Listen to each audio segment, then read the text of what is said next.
ખરેખર આખા ગુજરાતની અંદર ડુપ્લિકેટ સિવાય કાંઈ ખાસ છે નહીં.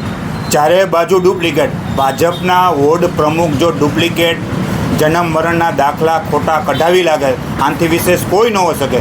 ખરેખર જે વોર્ડ પ્રમુખ બનવા માગે છે એના નીતિ નિયમ એને નક્કી કરેલા છે, એમાંય છેડછાડ કરવામાં આવી છે.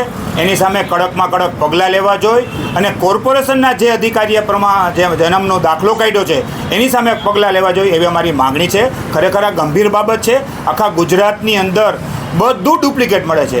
ખાવા પીવાનું ડુપ્લિકેટ, ટોલ નાકા ડુપ્લિકેટ, બધું ડુપ્લિકેટ. પણ આ તો ભાજપ મોટી મોટી વાતો કરે છે, એના પણ ડુપ્લિકેટ નીકળ્યું છે. ખરેખર આ ગેરવ્યાજબી વાત છે.